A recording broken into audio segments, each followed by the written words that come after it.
ठहर कर सुनिए, ज़िंदगी जल्दी से समझ नहीं आती। ज़िंदगी तब समझ आती है जब इंसान थक कर थोड़ा रुक जाता है। आज अगर आप ये वीडियो पूरे ध्यान से सुन रहे हैं ना, तो यकीन मानिए आप ज़िंदगी के उसी मोड़ पर हैं जहाँ से इंसान बदलता है। मेहनत जो दिखती नहीं, आप जानते हैं सबसे भारी थकान कौन सी होती है? शरीर की नहीं, मन की। जब आप रोज़ उठते हैं, काम करते हैं, जिम्मेदारियां निभाते हैं, लेकिन कोई ये नहीं पूछता कि क्या तुम ठीक हो, तुम थक तो नहीं गई। लोग सिर्फ रिजल्ट देखते हैं, मेहनत कोई नहीं देखना चाहता। जब लोग कहते हैं इतना ही तो किया है, क्या किया है, लेकिन वो नहीं जानते इतना करने में आपने कितना सहा है। और तब इंसान अंदर ही अंदर खुद से लड़ने लगता है। सवाल जो सब पूछते हैं, कभी आपने खुद से पूछा है कि क्या मैं सही रास्ते पर हूँ? क्या जो मैं मेहनत कर रही हूँ, क्या वो किसी काम की भी है? क्या भगवान मुझे देख रहा है, मेरी सुन रहा है? अगर ये सवाल आपके मन में आते हैं तो आप गलत नहीं हैं। इसका मतलब है कि आप जिंदा हैं, आपके अंदर भावनाएं हैं, आपको फ़र्क पड़ता है, आप सोचते हैं। भगवान की खामोशी को कभी भी नेगेटिव मत लीजिए। भगवान जवाब हमेशा आवाज़ में नहीं देता, कभी कभी चुप रहकर भी देता है ना? वो हमें चुपचाप मजबूत बनाता है। हम सोचते हैं भगवान नहीं सुन रहा, हमें लगता है कि हमारी आवाज़ जो है भगवान तक नहीं पहुंच रही, लेकिन सच ये है भगवान हमें तैयार कर रहा होता है। वो हमारा इम्तिहान लेता है, क्योंकि अगर हर चीज़ तुरंत मिल जाए ना, तो इंसान कदर नहीं करता।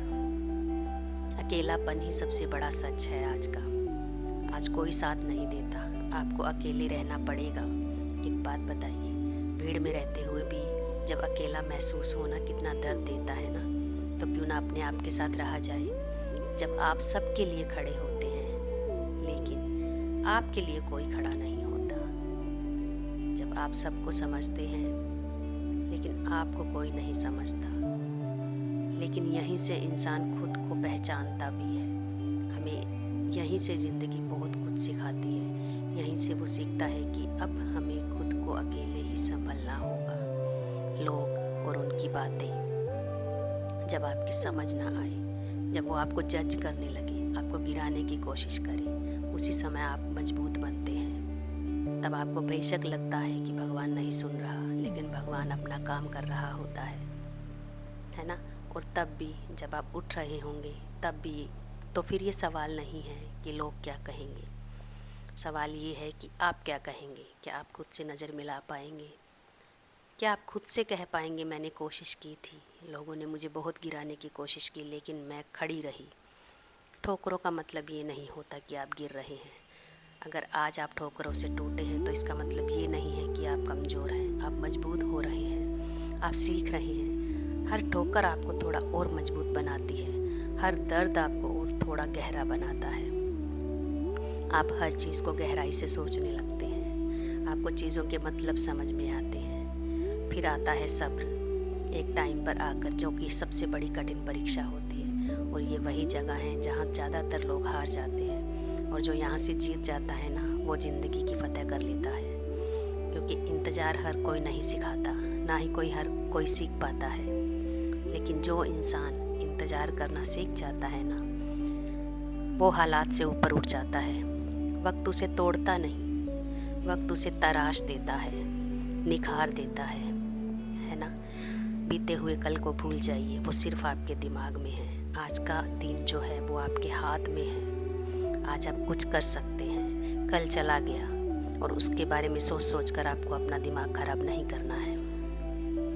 कल आएगा या नहीं पता, लेकिन आज अगर आपने अपने आप को संभाल लिया तो आपकी पूरी ज़िंदगी संभल जाएगी, है ना? अगर आप रोज़ टूट रहे हैं तो इसका मतलब ये नहीं है बिल्कुल भी, ये समझ लीजिए कि आप कमज़ोर हैं। अगर आज आप रो रहे हैं, टूटे हैं, चुपचाप सह रहे हैं, तो आप कमज़ोर नहीं हैं, आप मजबूती वाले रास्ते पर हैं। भगवान आपको गिरा नहीं रहा, वो आपको और मजबूत बना रहा है। वो आपको उस जगह तक लेके जा रहा है जहाँ आप खुद पर गर्व कर सकते हैं। बस चलते रहिए, रुकना नहीं है, आपकी कहानी अभी ख़त्म नहीं हुई है। एक बात हमेशा याद रखिए, भगवान के फैसले कभी गलत नहीं होते। आपको भले ही उस समय भगवान के फैसले समझ नहीं आएंगे, आपको नेगेटिव लगेंगे, आपको लगेगा भगवान को हमसे दुश्मनी है, लेकिन ऐसा नहीं होता। भगवान हमें मजबूत बनाता है। सब्र कीजिए और भगवान पे भरोसा कीजिए, सब अच्छा होगा। धन्यवाद।